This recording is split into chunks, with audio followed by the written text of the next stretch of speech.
Hey beautiful people, welcome back to the channel. I hope you're all doing well.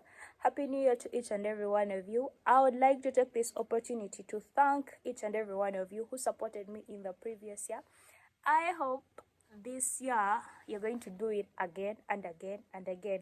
In my local language they say, always say, tuchikole nera, nera, nera, nera, nera, nera, nera. Like, that means let's do it again and again and again and again and again and again. For those of you who have not yet subscribed to the channel, please consider subscribing. I just have a lot of energy, good vibes for this particular year, and I feel like it's going to be a good year for all of us, me, you, and everybody else, everyone else. So on today's video, I'm going to be telling you about something that has been happening in my community for a given number of generations. In many Ugandan homes, a girl's purity is believed to lie in one fragile part of her body known as the hymen.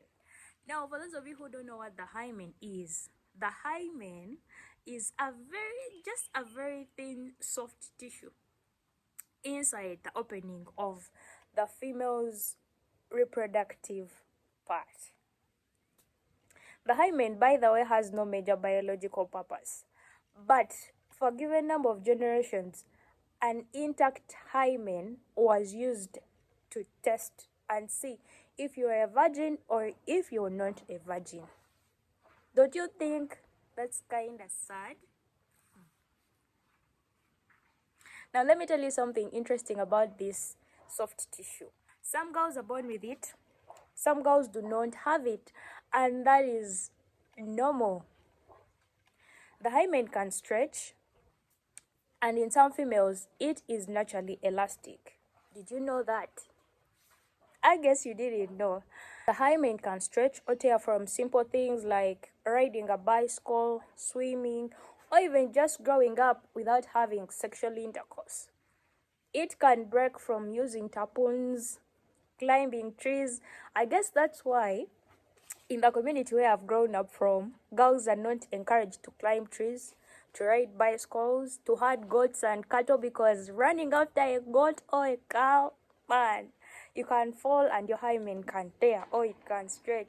And then when the time comes for you to get married, people will end up saying that you aren't a virgin. Yet you are. Our ancestors did what they knew. They taught from the wisdom they had. And according to them, virginity was very important because it was a sign of honor, of pride, and of respect to the bride and to the community, the clan, and the family where she grew up from. Because if you got married when you're a virgin, it meant you weren't spoiled, and all that pride would run back to your parents. And the interesting bit is that when it was your siblings' turn to get married, they would get the green card. Can I call it the green card? Like, that family raises virgins. So probably a girl you get from that family is intact. Like, her body has never been touched by somebody of the opposite sex. It is intact. You're going to be the first man to, do the deed and get that honor. Back in the day, there were two methods of testing if you're a virgin. The first method is kind of scary, but your two paternal aunties, in my language, they're called Sengowe Nsonga. Like, there is that one auntie who is always in charge of ensuring that you're good in your marriage. She's the one offering advice here and there. She's the one who knows the man you're getting married to.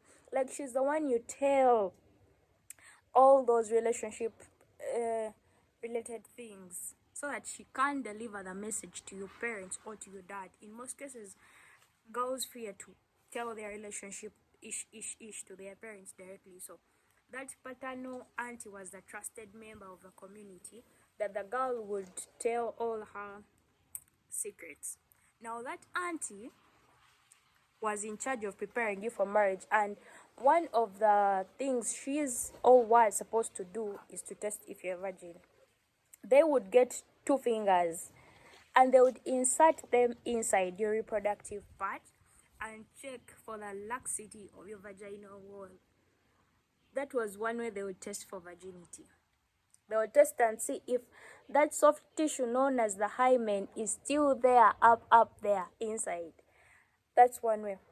The other second way they would test for virginity, it's kind of funny because they would wait for you to get married to the man.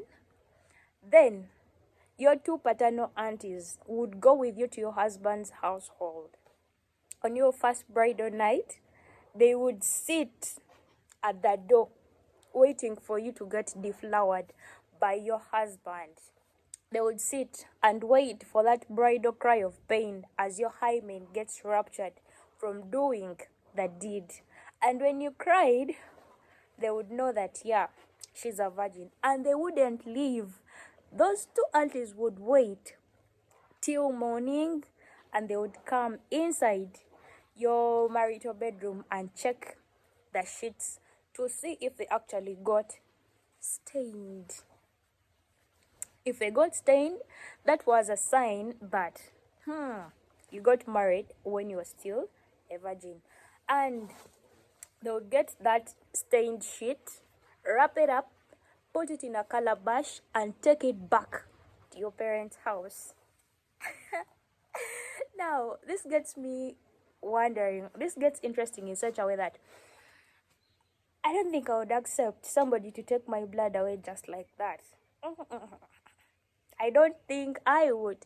So let me know in the comment section down below, would you let your paternal aunties, the ones you know very well, to take your stained bed sheet? Would you trust them to take it back to your parents to show them that you are a virgin? That stained bed sheet was a sign that you got married when you're poor in African traditional societies. And taking it back to your parents would call for celebration. Your parents would be given lots and lots of gifts, which included a goat. That's why in my community, when introductions are done and the goat is not brought, most people believe that this person you're taking is not pure. She's not a virgin. After the deflowering on your first bridal night, if the bed sheets didn't get stained with your blood, then that would mean you weren't a virgin. And those 2 paternal aunties of yours that gave you to your husband or that helped build that relationship, they would carry you and take you back to your father's house because you weren't a virgin. So why are you getting married when you ain't a virgin? Ha! African traditional society was kind of funny. Like, people believed if you're a virgin, you're probably good morally, or you had value and stuff like that. What do you think about that? Was it right to tie a woman's worth to a small tissue, to a small part of her body?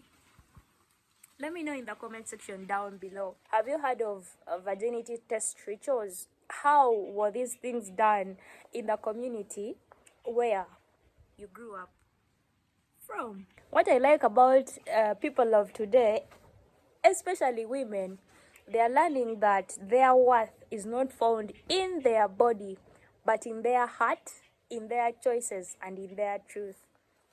Because I believe teaching respect and consent are what truly define purity. So what's your definition of purity? Virginity is not something you test. It's a personal choice, and no one has the right to shame another person over it. Our ancestors did what they knew. They taught from the wisdom they had back then.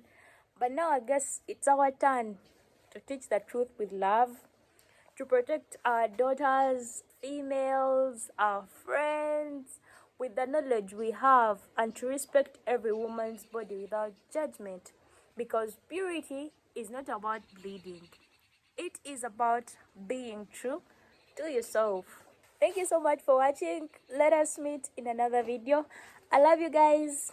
Bye bye and Happy New Year. once again.